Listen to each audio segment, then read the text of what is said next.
Selamat siang, perkenalkan nama saya Julia Wahyuningsi. Saya mahasiswa setia Yapan Surabaya. Saya semester 4 manajemen malam. Di sini saya akan mempresentasikan tentang penulisan bad news. Pengertian dari bad news adalah menyampaikan informasi yang kurang menyenangkan dengan tetap menjaga atau memperhatikan bagian dampaknya bagi audiens. Contohnya berita duka cita dan PHK. Oleh karena itu, pembuatan dan menyampaikan pesan-pesan bad news harus memperhatikan banyak hal serta harus menggunakan cara yang tepat ketika penyampaian pesan dapat dilakukan secara efektif, namun memperhatikan perasaan penerima pesan bad news. Adapun tujuan utama dalam mengirimkan bad news, yang pertama agar membuat penerima mau menerimanya, yang kedua menjaga niat baik penyampaian berita, dan yang terakhir adalah mempertahankan citra baik organisasi. Dan selanjutnya, menurut Gouffre, Rodis, dan Rogin tahun 2005, sebagai komunikator bisnis, kita harus menangani berita buruk. Seseorang akan mempunyai banyak tujuan, antara lain yang pertama, penerimaan. Pastikan pembaca memahami dengan menerima berita buruk tersebut. Yang kedua, citra positif. Promosikan dan jaga citra baik diri dan organisasi. Yang ketiga, kejelasan pesan. Buat pesan sejelas mungkin. Dan yang terakhir, proteksi. Hindari menimbulkan tuntutan atau tanggung jawab hukum terhadap pihak menyampaikan bad news. Untuk selanjutnya, strategi pengorganisasian pesan bad news. Ada dua strategi yang dapat digunakan. Yang pertama, menciptakan audience centered dengan tujuan, dan yang kedua, memilih pendekatan organisasional. Yang pertama, menciptakan audience centered dengan tujuan adalah membantu audiens mengerti bahwa bad news menggambarkan keputusan yang tegas, membantu audiens mengerti keputusan, dan yang terakhir membantu audiens agar tetap memberikan goodwill bagi perusahaan. Untuk strategi yang kedua, memilih pendekatan organisasional. Di sini ada dua pendekatan. Yang pertama, pendekatan tidak langsung, dan yang kedua, pendekatan secara langsung. Untuk pendekatan tidak langsung, ada pembukaan. Tahap awal dalam menggunakan pendekatan tak langsung adalah menempatkan audiens pada situasi yang netral melalui pernyataan tanpa beban bagi audiens.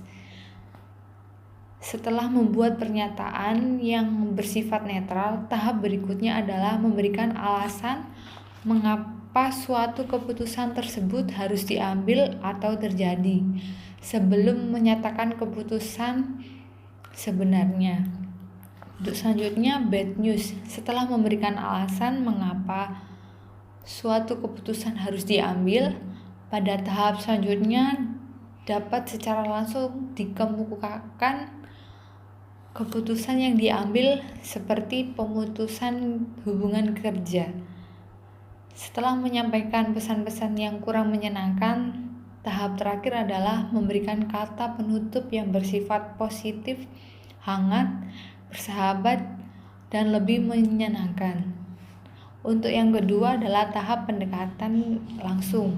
Suatu pesan kurang menyenangkan yang diorganisasikan dengan pendekatan langsung akan diawali dengan suatu pernyataan bad news, selanjutnya diikuti dengan berbagai alasan yang mendukung, dan diakhiri dengan penutup yang bersahabat.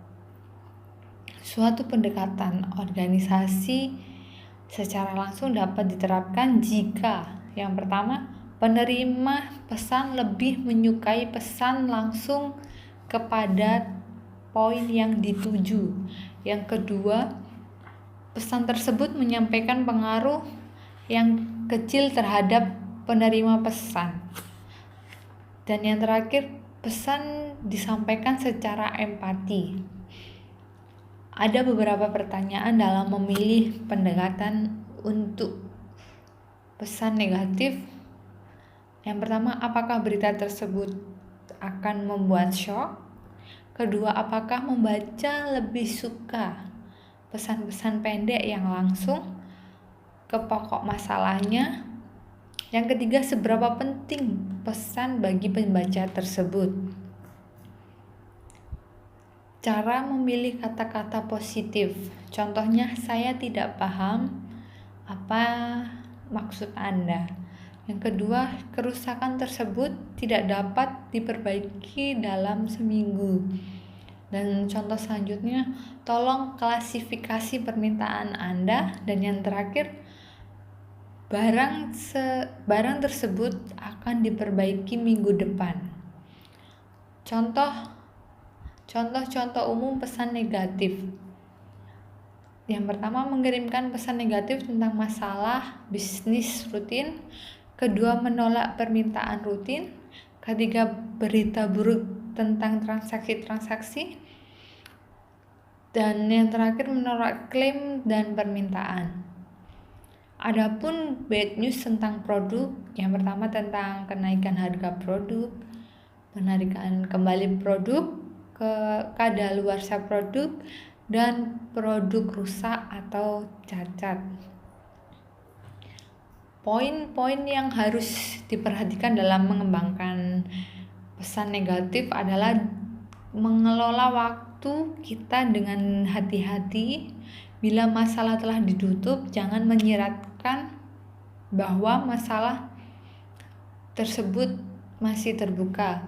Menawarkan ide-ide alternatif bila mampu. Dan yang terakhir, jangan menyiratkan bahwa ada bantuan atau informasi lain mungkin tersedia padahal sesungguhnya tidak ada. Dan untuk selanjutnya, penulisan pesan persuasif. Apa sih penulisan pesan persuasif itu? Penulisan pesan persuasif adalah suatu usaha mengubah sikap, kepercayaan atau tindakan audiens untuk mencapai tujuan. Secara sederhananya, persuasif yang efektif adalah kemampuan untuk menyampaikan suatu pesan dengan cara membuat audiens merasa mempunyai pilihan dan membuat mereka setuju.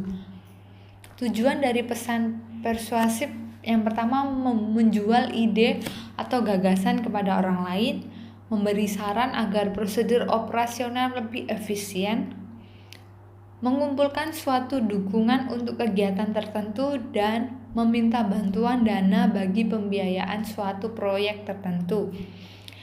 Kriteria pesan persuasif antara lain mempengaruhi audiens yang cenderung memperhatikan ide atau gagasannya lebih panjang, lebih terperinci, tergantung pada perencanaan strategi yang cukup ketat. Adapun langkah-langkah dalam menyusun pesan persuasif. Yang pertama, menganalisis audiens. Penyampaian pesan-pesan persuasif yang terbaik adalah dengan menghubungkan suatu pesan dengan minat dan hasrat audiens. Yang kedua, pertimbangan perbedaan budaya. Pemahaman terhadap perbedaan budaya yang ada bukan saja akan membantu kita dalam memuaskan kebutuhan audiens, tetapi juga akan membantu bagaimana mereka memandang kita. Dan yang ketiga adalah pendekatan organisasional. Dalam hal ini, kita dapat menggunakan pendekatan tidak langsung dalam menyampaikan pesan-pesan persuasif. Akan tetapi jika audiens atau jika tahu bahwa mereka lebih suka mendengarkan pesan-pesan disampaikan secara segera. Pendekatan organisasional yang tepat adalah pendekatan secara langsung. Dan untuk selanjutnya, apa saja yang diperlukan dalam mengembangkan pesan persuasif? Yang pertama, menetapkan kredibilitas. Kapabilitas untuk dapat dipercaya oleh orang lain. Salah satu cara menumbuhkan kredibilitas adalah melalui fakta. Semua dokumen, statistik, jaminan, dan hasil riset merupakan bukti objektif yang dapat mendukung kredibilitas kita. Dan yang kedua adalah kerangka argumentasi. Di sini kita menggunakan dengan istilah AIDA. AIDA itu attention, yang artinya perhatian. Maksudnya, perkenalkan kepada audiens suatu ide yang membuat mereka mau mendengarkan kita. Interest atau minat. Hubungkan pesan dengan manfaat yang akan diterima audiens. Yang desired atau hasrat. Buat audiens mengubah keinginannya dengan penjelasan. Dan yang terakhir action atau tindakan. Sarankan tindakan spesifik yang digunakan dari audiens. Dan selanjutnya komponen pesan persuasif. Yang pertama, menarik perhatian, membangun minat, mengurangi penolakan, dan memotivasi tindakan. Yang menarik perhatian menawarkan secara bebas, janji, pertanyaan, kutipan, fitur produk dan kesaksian. Yang kedua, membangun minat, daya tarik rasional, daya tarik emosional, deskripsi produk, manfaat membaca, dan fakta. Dan yang ketiga, mengurangi penolakan. Yang pertama, kesaksian, garansi, percobaan gratis, sampel, tes kinerja, dan pooling. Dan yang terakhir, memotivasi tindakan. Yang pertama, hadiah, insentif, penawaran terbatas, tenggang waktu, dan garansi. Untuk yang ketiga dalam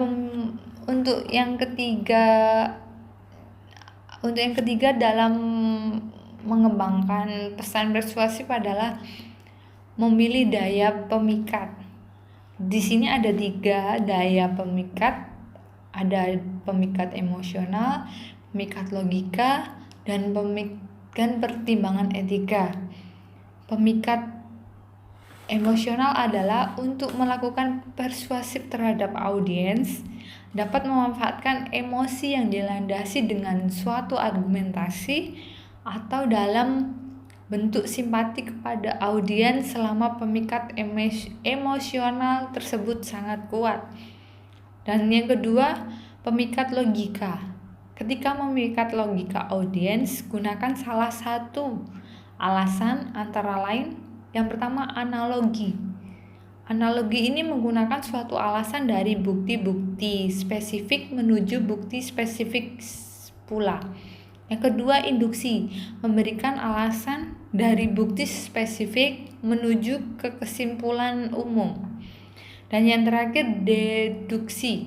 Adalah pemberian alasan dari yang bersifat umum untuk kesimpulan yang spesifik. Dan yang terakhir adalah pertimbangan etika. Dalam pemahaman yang positif, persuasi dapat digunakan untuk mempengaruhi audiens dengan memberikan informasi dan menambah pengalaman mereka dalam berbagai hal. Tunjukkan suatu perkataan kepada audiens dengan mengadopsi sikap audiens dengan perhatian yang jujur untuk dapat memenuhi kebutuhan dan minat mereka. Sekian, terima kasih dari saya. Bila ada salah kata, mohon dimaafkan. dan selamat siang.